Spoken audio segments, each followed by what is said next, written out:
नमस्कार दोस्तों। वक्त के साथ बदलकर आजकल हर चीज़ डिजिटल होती चली जा रही है।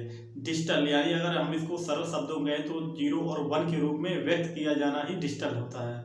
आपके हाथ की घड़ी जो अंकों में आपको टाइम बताती है वो एक डिजिटल माध्यम है। अभी हाल में ही सरकार के द्वारा जो बजट पेश किया गया उसमें डिजिटल शब्द का बहुत अधिक बार प्रयोग किया गया। Recent years, digital banking, digital payments, and fintech innovations have वित्त मंत्री जी के द्वारा भी बजट डिजिटल माध्यम यानी कि टेबलेट के द्वारा पेश किया गया। अब की बार बजट में डिजिटल चीज़ों का बहुत अधिक बार प्रयोग किया गया और डिजिटल चीज़ें काफ़ी ज़्यादा निकल कर आए, जैसे कि डिजिटल यूनिवर्सिटी, डिजिटल करेंसी। तो आज हम यहाँ पर डिजिटल करेंसी के बारे में बात करेंगे। डिजिटल करेंसी को CBDC भी कहते हैं। इसका पूरा नाम सेंट्रल बैंक डिजिटल करेंसी है, जिसे भारतीय रिजर्व बैंक 2023 में इसे भारत में लाने की तैयारी कर रही है। आइए जानते हैं कि इसके क्या फायदे हैं और ये कैसे काम करेगी। दोस्तों, डिजिटल रुपया हमारे नगद रुपया का एक इलेक्ट्रॉनिक रूप होता है।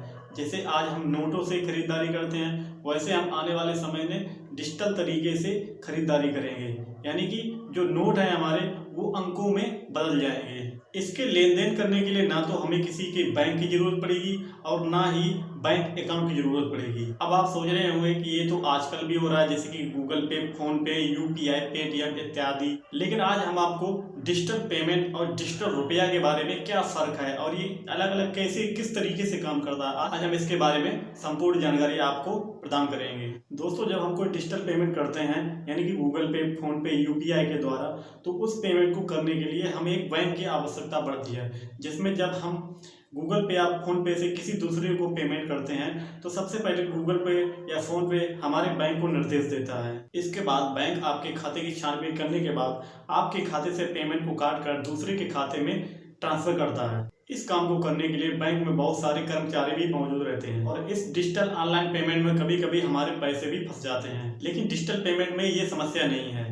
डिजिटल पेमेंट में जैसे ही आप किसी दूसरे पर्सन को पेमेंट करेंगे तो वो रुपया सीधा उसके पास तुरंत पहुंच जाएगा और ये पूरी प्रक्रिया मोबाइल और लैपटॉप के द्वारा होगी और इस प्रक्रिया की पूरी जानकारी भारतीय रिजर्व बैंक के पास रहेगी। यानी कि अगर इसे सरल शब्दों में कहें तो उस करेंसी जो डिजिटल करेंसी है उसको भारतीय रिजर्व बैंक ट्रैक करेगी, ना कि अपने पास रखेगी। वो रुपया आपका ही होगा लेकिन उस रुपये को भारतीय रिजर्व बैंक ट्रैक करती रहेगी कि कितना रुपया किसके पास है। आइए आज के डिजिटल पेमेंट को हम एक उदाहरण के द्वारा समझते हैं। मान लीजिए A को B के पास पैसे भेजने हैं।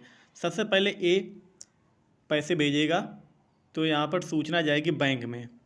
बैंक में सूचना जाने के बाद बैंक इसकी छानबीन करता है कि A के खाते में कितने पैसे हैं, कितने पैसे नहीं हैं और किस बैंक में पैसे भेजने हैं। तो ये सारी छानबीन करने के बाद वहाँ पर A की बैंक B के बैंक को पैसे ट्रांसफ़र कर देती है। ध्यान रखें, यहाँ पर अगर B के बैंक का सर्वर डाउन चल रहा है तो ये पैसे ट्रांसफ़र नहीं होंगे। इसके बाद अगर दोनों बैंकों का सर्वर मैच हो गया तभी B के अकाउंट में पैसे जाते। अगर सर्वर दोनों बैंकों में मैच नहीं हो रहे हैं तो ये पैसे ट्रांसफ़र नहीं होते हैं। इस तरीके से डिजिटल पेमेंट के माध्यम बैंक के द्वारा होता है। ये सबसे पहले बैंक को सूचना देती है, बैंक के सूचना देने के बाद ही ये पेमेंट की प्रोसेस आगे बढ़ती है। यानी A पैसे भेजेगा तभी दोनों बैंकों में सर्वर इसको कनेक्ट करेंगे, कनेक्ट होने के बाद ही B के अकाउंट में पैसे जाएंगे। ये हो गया डिजिटल पेमेंट। आज के डिजिटल पेमेंट को जान लेने के बाद आइए हम जानते हैं कि आने वाले कल में डिजिटल रुपया का पेमेंट किस प्रकार होगा। आपको सबसे पहले अपने रुपयों को डिजिटल रुपए में बदलना होगा। इसके लिए आपको बैंक ही सुविधा देगी। मान लीजिए A को B के पास डिजिटल रुपए भेजने हैं तो A जैसे ही रुपए भेजेगा तो B वैसे ही रुपए प्राप्त कर लेगा। इसमें बीच में बैंक का काम नहीं करता, यानी बीच में किसी भी चीज़ की ज़रूरत नहीं पड़ती है। लेकिन अगर ये चीज़ आप ऑनलाइन करेंगे तो बीच में यहाँ पर एक ब्लैक चेन नाम की तकनीक इसमें काम करेगी। ब्लैक चेन क्या होता है वो हम अपने इसी वीडियो में आगे बताएंगे। आज जिस तरीके से आपके पास अगर 100 रुपये का नोट है तो आप 100 रुपये का ही खरीदारी कर सकते हैं। उसी प्रकार आने वाले कल में आपके पास अगर डिजिटल के 100 रुपये हैं तो उससे आप 100 रुपये की ही खरीदारी कर सकेंगे। आप अपने डिजिटल रुपयों को कम या ज़्यादा नहीं कर सकते हैं। ये पूरी प्रक्रिया एक ब्लैक चेन पर आधारित होगी। आइए जानते हैं कि ये ब्लैक चेन क्या है और ब्लैक चेन को है क्या चोरी कर पाना बहुत ही मुश्किल है। ब्लॉक का मतलब खंड होता है और चेन का मतलब होता है श्रृंखला। यहाँ ब्लॉक में जो भी सूचनाएं दर्ज होती हैं और जब एक ब्लॉक में सूचनाएं भर जाती हैं तो ये सूचनाएं दूसरे ब्लॉक में दर्ज होने लगती हैं। इसी क्रम में जैसे जैसे ब्लॉक बढ़ता चला जाएगा और सूचनाएं बढ़ती चली जाएंगी तो आगे प्रक्रिया बढ़ती चली जाएगी। उसी ब्लैक बॉक्स को जोड़ने की तकनीक को ही ब्लैक चेन कहते हैं। आइए इसे उदाहरण के द्वारा समझते हैं। अभी जो ब्लैक कलर का डिब्बा देख रहे हैं इसी को ब्लैक बॉक्स कहते हैं। हम या और कोई जो भी लेन देन करता है वो सब इसी ब्लैक बॉक्स में जमा होता रहता है। जब ये एक ब्लैक बॉक्स भर जाता है तो ये सीधा दूसरे ब्लैक बॉक्स में ये सूचना जमा होने लगती है। दूसरा भरने के बाद तीसरे में, तीसरे के बाद चौथे में, चौथे के बाद पाँचवें में, ऐसे करते करते बढ़ती चली जाती है। इनकी संख्या लाखों में है, तो इसे हैक कर पाना लगभग नामुमकिन है, क्योंकि अगर आप एक चीज़ की यहाँ पर सूचना बदलेंगे तो दूसरे वाले डिब्बे को पता चल जाएगा, तीसरे को पता चल जाएगा, चौथे को पता चल जाएगा, ऐसे सारे डिब्बों को पता चल जाएगा कि पीछे कुछ गड़बड़ हो रही है, तो आगे प्रोसेस भी नहीं हो पाएगी।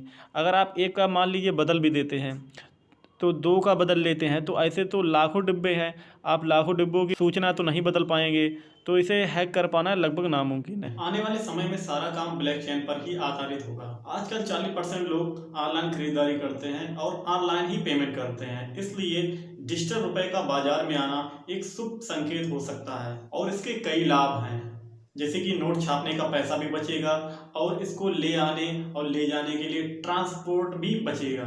इससे समय की बचत होगी और बैंक जाने से भी छुटकारा मिलेगा। इसमें रुपए चोरी होने का भी खतरा नहीं होगा, क्योंकि ये रुपया आपके मोबाइल के वॉलेट में होगा, जिसमें एक स्ट्रॉन्ग पासवर्ड होगा और उसे हैक करना बहुत ही मुश्किल है। वीडियो कैसा लगा कमेंट करके जरूर बताएं। धन्यवाद।